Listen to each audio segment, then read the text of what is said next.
नमस्कार माझ्या मित्रमैत्रिणींनो, सविकिरण रेसिपीमध्ये तुमचे स्वागत आहे। आज आपण बनवणार आहोत पौष्टिक असे मटण पाया सूप, जे आपल्याला सांधेदुखी, गुडघेदुखी, ज्यांना कॅल्शियमची कमतरता आहे किंवा ज्यांना फ्रॅक्चर सांगितलेले आहे त्यांचे हाडे जॉईन होण्यासाठी खूपच गुणकारी उपयुक्त असे मटण पाया सूप आपण बनवणार आहोत। हे सूप आपल्याला डॉक्टरही रेकमेंड करतात की सूप हे तुम्ही घ्यायला पाहिजे असे। चला तर सुरुवात करूया कसे बनवायचे मटण सूप। त्यासाठी लागणारे साहित्य पुढील प्रमाणे। प्रथम आपण एक कुकरमध्ये तेल टाकून घेऊ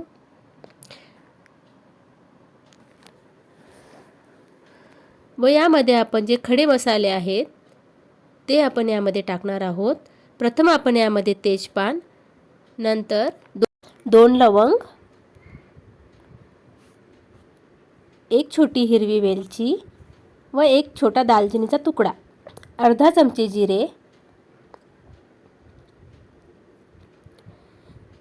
हे सर्व एकत्र करून आपण व्यवस्थित परतून घेऊ। आपण आलं लसूण पेस्ट टाकून घेऊ व एक छोटा बारीक चिरलेला कांदा आपण यामध्ये टाकून घेणार आहोत। तो व्यवस्थित आपण गुलाबी रंग येईपर्यंत परतून घ्यायचा आहे।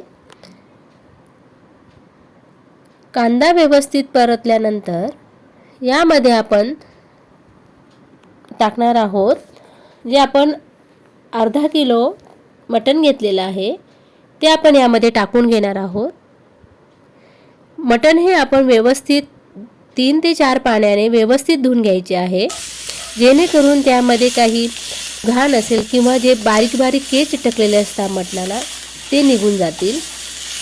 मटण हे व्यवस्थित स्वच्छ करून घ्यायचे आहे व ते नंतर 3-4 पाण्याने धुवायचे आहे।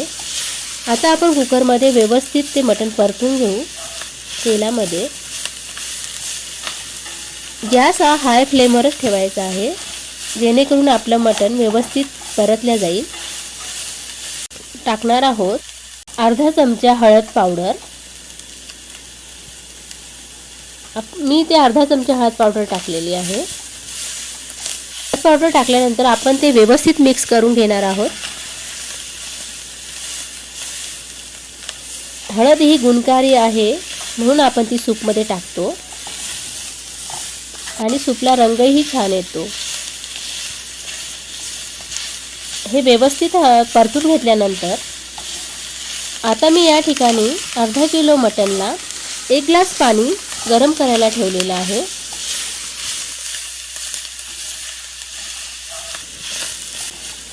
आता आपण यामध्ये 1 ते 1.5 चमचा मीठ टाकून घेणार आहोत। तुमच्या चवीनुसार तुम्ही मीठ टाकून घ्या। मी इथे 1 ग्लास पाणी घेतलं आहे, त्यामुळे मी 1.5 चमचा मीठ टाकून घेते आहे। हे व्यवस्थित सर्व एकत्र करून परतून घ्यायचे आहे।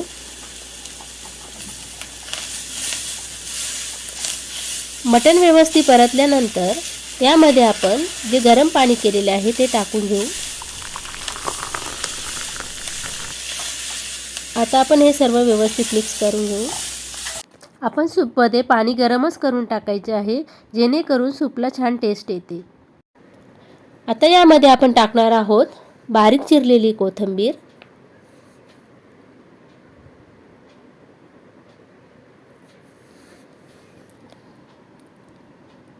आता व्यवस्थित मिक्स करून याला आपण आता झाकण लावून या मटणच्या 3 किंवा 4 शिट्ट्या काढून घ्यायच्या आहे।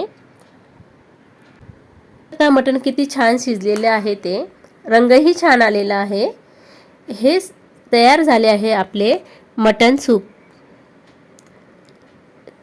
3 ते 4 शिट्ट्या काढल्यानंतर मटण खूप व्यवस्थित आणि छान शिजते। तुम्ही बघू शकता, लहानांपासून तर मोठ्यांपर्यंत सर्वांस उपयुक्त असे मटण सूप तयार झालेले आहे। तुम्हाला ही रेसिपी नक्कीच आवडली असेल तर करून बघा आणि सविकिरण रेसिपी चॅनलला लाईक, सबस्क्राईब करायला विसरू नका। अशाच नवनवीन रेसिपीसाठी बेल आयकॉनवर क्लिक करा आणि तुमचे काही कमेंट्स असतील तर माझ्याबरोबर नक्की शेअर करा। धन्यवाद।